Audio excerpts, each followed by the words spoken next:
experiencing are likely to drive our planet to a warmer state. They have, in fact. In the Arctic, where I have worked for 20 years on the North Slope of Alaska, we see changes in vegetation. There's now more shrub cover in the Arctic, but more importantly, summer ice cover has decreased by 30% in the satellite record since 1978.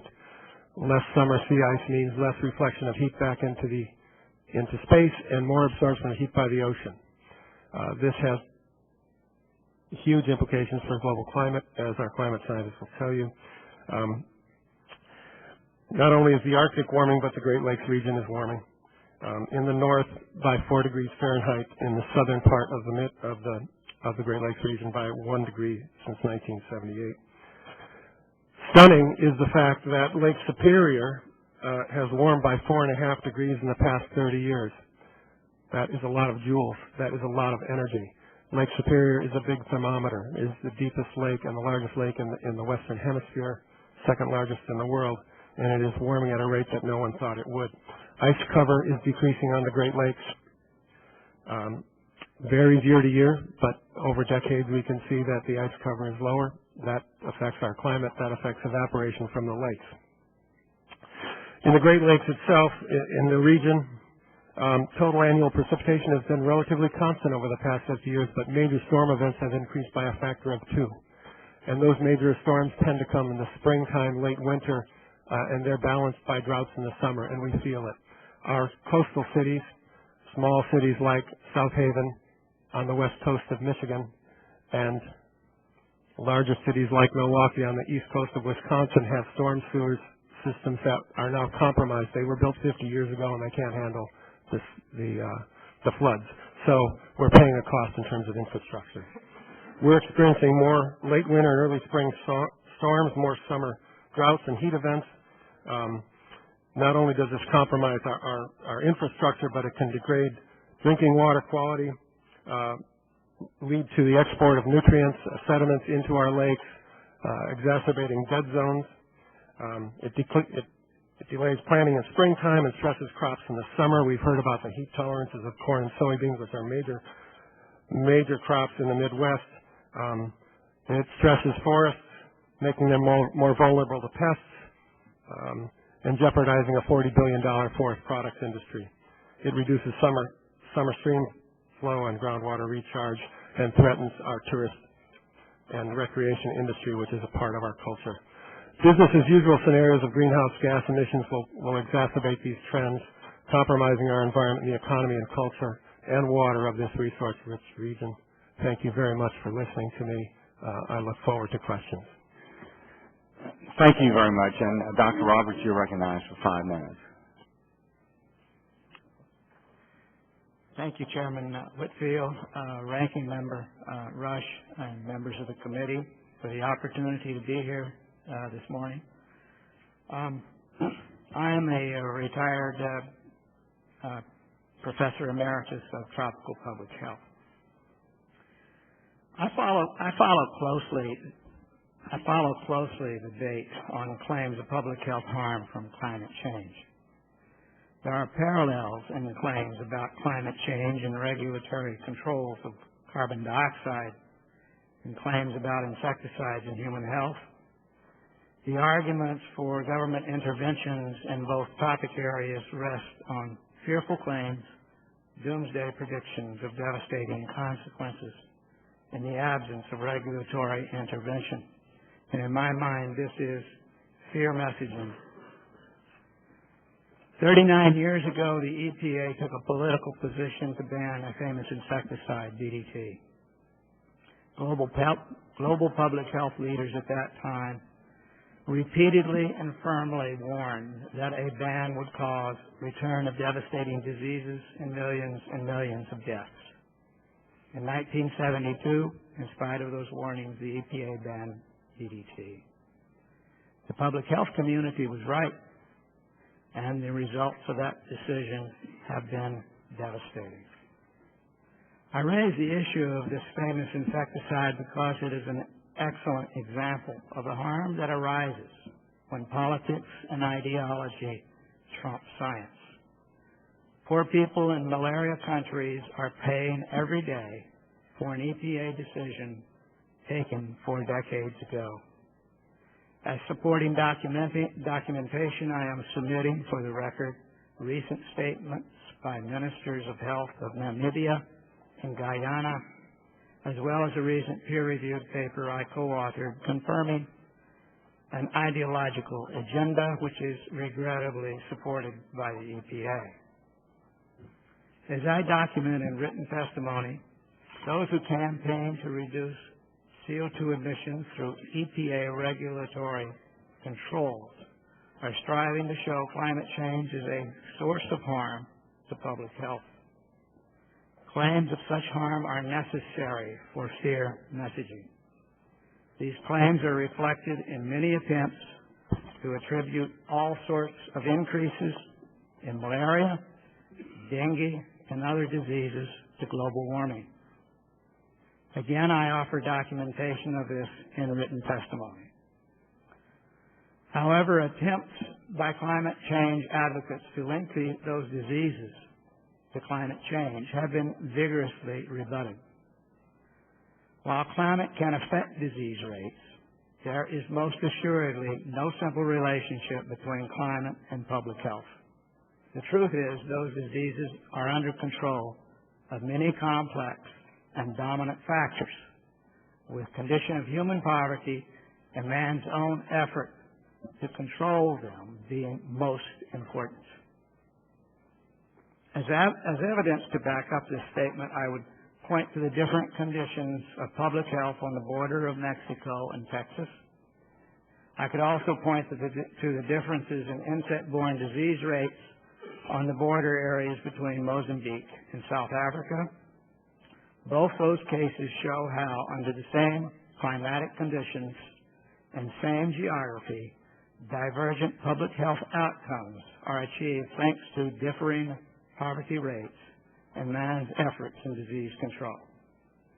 Growing publicity about climate change and asthma shows an effort to prove climate change harms public health are unabated. In written testimony, I review a recent well-publicized paper on this topic.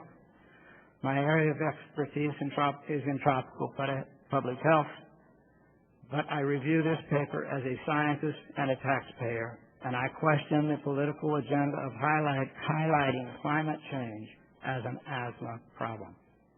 If we accept that it will worsen asthma, the question that arises is, what should we do about it? How are we to improve the health and welfare of those suffering from asthma? The whole body of asthma science points to conditions of poverty being dominant risk factors for asthma. Thus, if we want to reduce asthma problems, then first our goal is to improve our economy and eliminate conditions of poverty. It is a mistake to believe that greater EPA control over carbon dioxide will make the slightest difference to asthma sufferers. To the contrary, I believe that with greater EPA control, economic growth will suffer and we will be a poor nation as a result. Let us abuse ourselves of the idea, if it is out there, that EPA control of CO2 will improve health outcomes in the U.S. or elsewhere. I hear, based on outcomes of past EPA decisions, that greater EPA control over our lives and economy could indeed worsen health outcomes and most assuredly worsen our economy. Thank you, and I welcome questions. Thanks, Dr. Roberts, and thank all of you for your testimony. We appreciate your coming here and appreciate your remarks this morning. First question I would like to ask, just to raise of hands, how many of you have participated in some way, at some level, with the International Panel on Climate Change? Okay, so everyone except one has been involved in that. Okay. Now, we find ourselves today in a situation where EPA is moving quickly on regulating greenhouse gases. So in some ways, as far as their decision is concerned, the science is behind us. And I would just like to ask you, Dr. Christie, and in your view,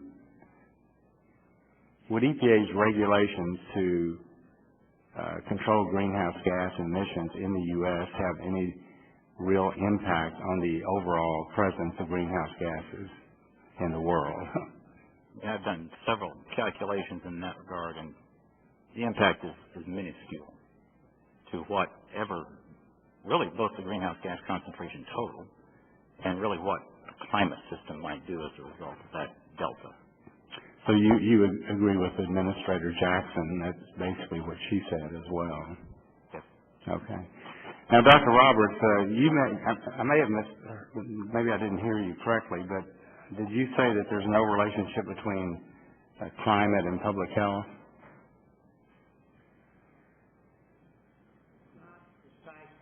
Okay. Not precisely, but the fact is that the relationship between climate and public health is not going to go in a single direction.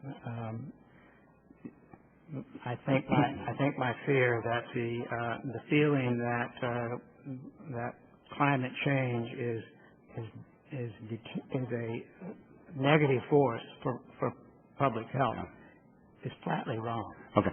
Well, and a lot of the hearings we've had relating to these regulations, many people at EPA say, oh, this is essential because we've got to cut back on asthma. We're exposing children and elderly people to all sorts of difficulties if we don't cut back on greenhouse gas emissions with these regulations. Do you believe that the proposed EPA regulations would appreciably impact public health in any way?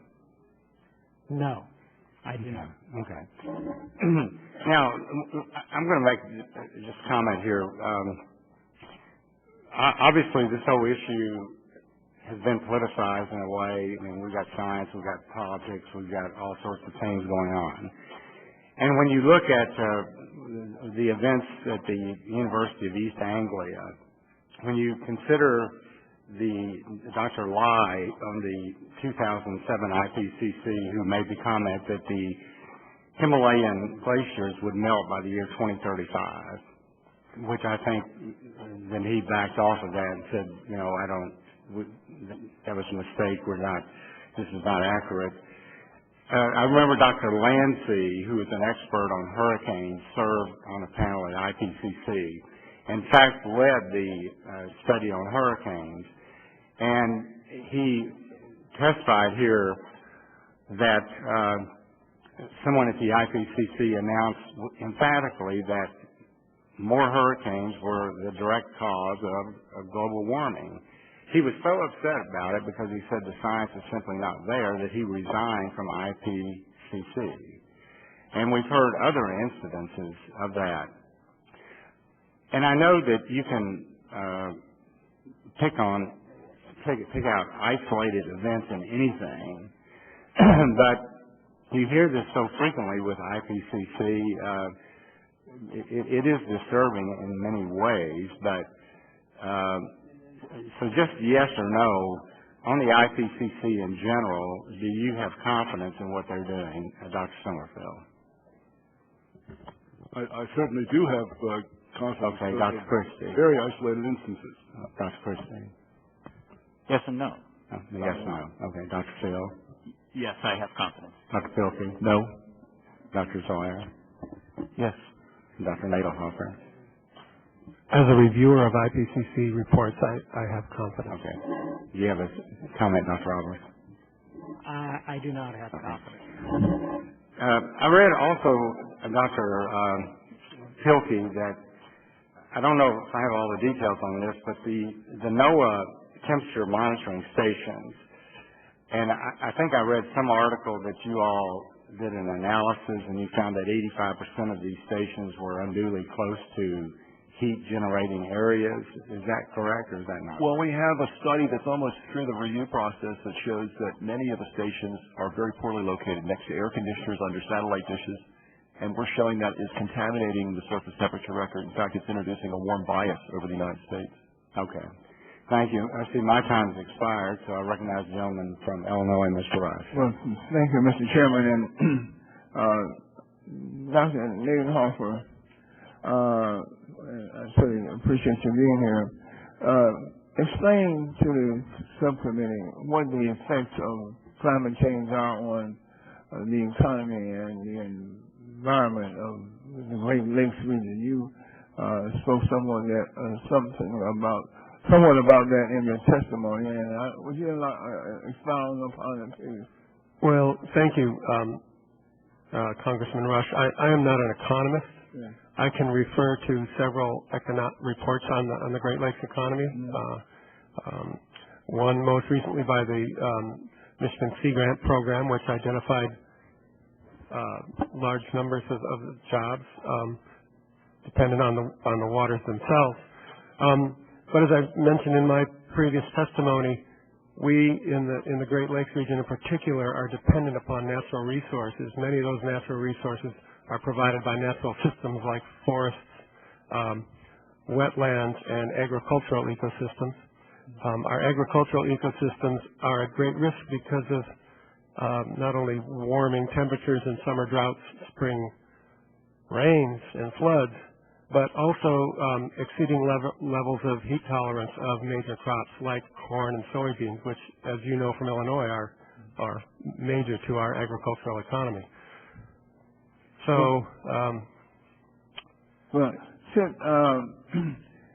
you also referenced drinking water, and the question is, if we should fail to limit greenhouse gas emissions, how would this affect the supply of drinking water to the millions of people who live in the Great Lakes region in Illinois, Michigan, Wisconsin, and Indiana? Thank you for that question. It's a very complex and interesting question, but there are some simple answers. One is, again, springtime floods, which deliver large loads of water to the large lakes with a lot of energy, carry sediments, pesticides, fertilizers, and nutrients into the water. These cause increases in production in the lakes, more algal growth, and are well associated with toxic algal blooms. That is, blooms of algae that actually produce toxins that harm people.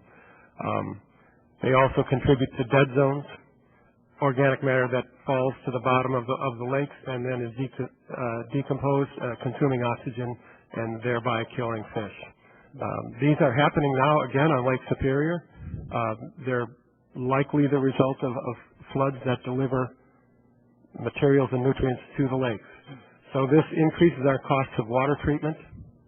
Also, the flooding, when it comes early in the spring, carries more water off of the landscape, and there's less water available for percolating into aquifers and groundwater sources. So our groundwater sources, paradoxically, are at risk in the Great Lakes region.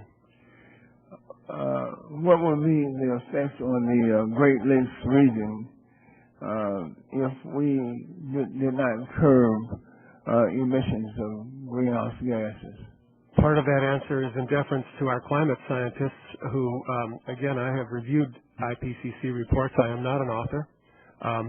But I think the evidence is very clear that business as usual with respect to emissions will exacerbate the trends we have seen. And therefore, I think compromise not only our agricultural and forestry resources, but our water supplies. To the extent that future droughts, drawdown of aquifers in the Great Plains, creates needs for waters outside the basin, any policies in the future which actually remove water from the Great Lakes could have dramatic effects on water levels. Right now, 1% of the volume of the Great Lakes leaves the Great Lakes annually in the St. Lawrence Seaway. And the lake levels are relatively stable. They go up and down a meter or two, but they're relatively stable. If we start exporting large quantities to drought areas outside the basin, our water levels will more than likely decrease, decreasing supplies as well as quality. Thank you.